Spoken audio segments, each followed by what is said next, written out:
Hello, how are you? Many people love to eat pasta on a daily basis because it's practical, quick, economical, but they're afraid to eat it precisely because of concerns about blood sugar control and that rebound hunger that comes afterwards.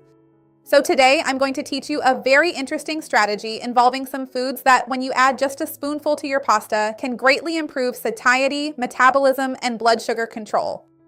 In fact, they can really help you with weight loss. You're going to love it. And it can be with regular white pasta, okay? It doesn't have to be any special kind of pasta. Stay until the end, you won't want to miss this. Before we start, I want to ask you, what kind of pasta do you usually eat on a daily basis? Do you have the habit of eating pasta? Did you stop eating pasta because you were afraid of it? Write it for me down here in the comments. I'd love to see your comment. And remember to leave your like on the video. That really helps me out here on the channel, and share it with anyone you know who will enjoy it, with those who need it, right? A lot of people need these health tips, so let's expand our chain of kindness, because that's what I want here on the channel. The problem with pasta is in its composition, right? When we look at pasta, it is basically starch.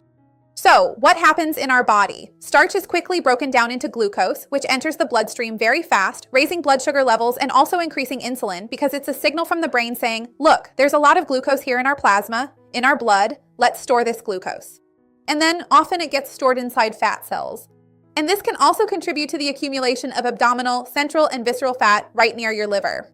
It also contributes to that effect of getting hungry quickly. Some people say, I eat a plate of pasta, but then I get hungry again really fast, because that energy fluctuation happens, and that's actually expected.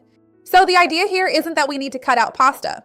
The idea is for us to be able to make good food combinations. That's what I always tell you. So I've picked out some foods here. When we add just a spoonful of them to pasta, the metabolic response is completely different, and we can eat pasta more comfortably in our daily lives. The first food is psyllium for sure. When we look at psyllium, it makes perfect sense to add it to pasta, because psyllium is basically pure fiber, and it's a very interesting fiber. It's a soluble fiber. Psyllium attracts a lot of water. It has a very strong affinity for water when you consume it as part of your diet. So, when the psyllium mixes with water, it forms a gel-like substance inside the digestive system. This soluble gel creates an early and prolonged feeling of fullness in our stomach. Since we have more fiber there, that gel, that mucilage, all the stomach contents will be released more slowly from the stomach to the intestine, and from the intestine into the bloodstream. So it helps control those glucose spikes, helps control how much you eat. Because you'll notice as you go through your meal that the amount of pasta you served yourself sometimes doesn't all get eaten, because you're already feeling fuller thanks to the fiber that swelled up in your stomach. So it's really wonderful. Besides that, it's worth remembering that psyllium is very light in color. It's almost the shade of a fine white flour, somewhere between wheat flour and ground flaxseed. It has a very light beige tone, so you barely even notice it in recipes, and it practically has no taste. Psyllium doesn't change the taste of the pasta or the sauce. So if you eat plain pasta, you can easily mix it in with olive oil, with garlic. Some people prepare their pasta like that. Now, if you make a sauce, that's where it works even better, because it mixes in completely. In fact, it's a good thickener for sauces, for bolognese sauce, or any other vegetable sauce you might make. And remember, if you want to control your blood sugar, it's not a good idea to consume a lot of white sauces made with cheese or cornstarch, because that can also have a big impact on your blood sugar. So, prefer red sauces made with tomato, with meat, chicken, or even sardines. A fish works well and tastes good, or lots of vegetables. And you can add psyllium there. But Patricia, how much psyllium? That will depend. Normally, we recommend 1 teaspoon of psyllium per person.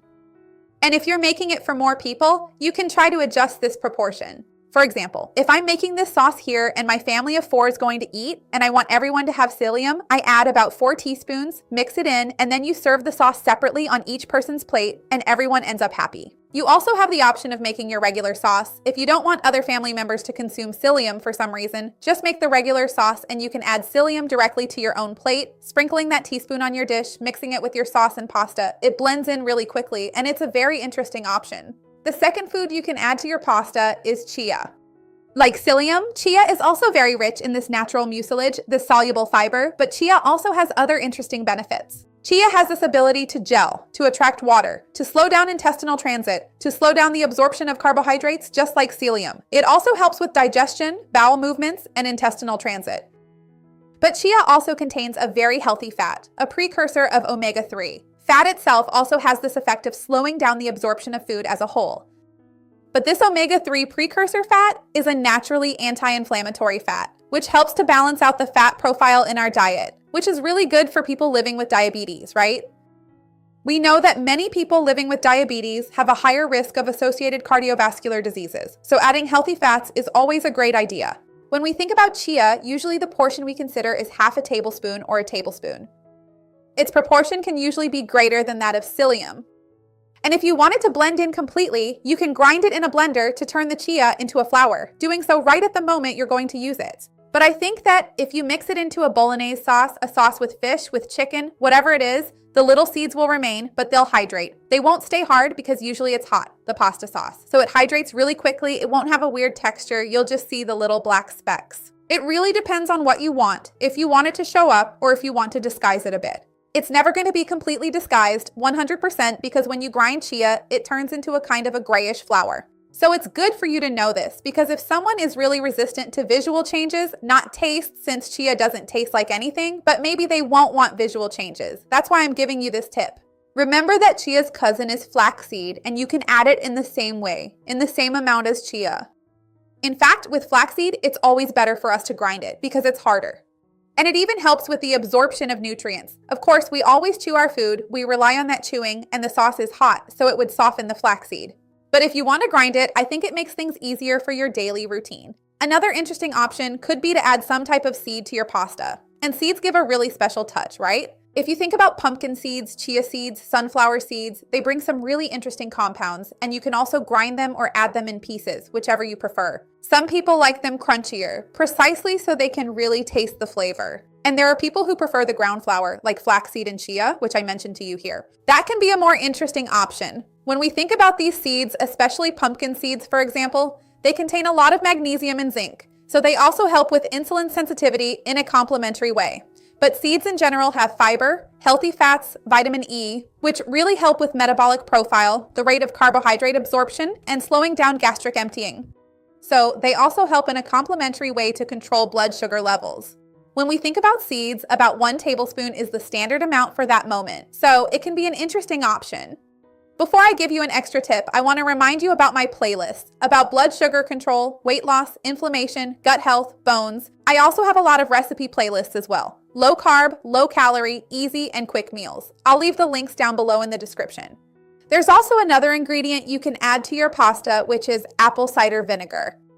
Vinegar is very interesting because it contains acetic acid and can reduce the activity of digestive enzymes, improve insulin sensitivity, and prevent glucose spikes. And then you can use vinegar in the sauce, which will give it a bit of a tangy flavor. Depending on the sauce, it works well. Depending on the sauce, it doesn't. So if you want to use vinegar, if you make a little salad before the pasta, which I suggest you do, you can add it to your salad or you can drink a glass of water with apple cider vinegar.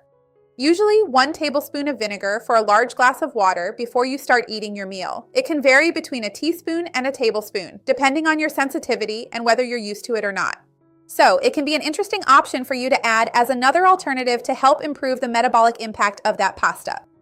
I want to make it very clear here that none of what I'm saying is a free pass, okay? It's not for you to eat more pasta than you used to, or to stop worrying about the quality of the sauce, or to pile on grated cheese.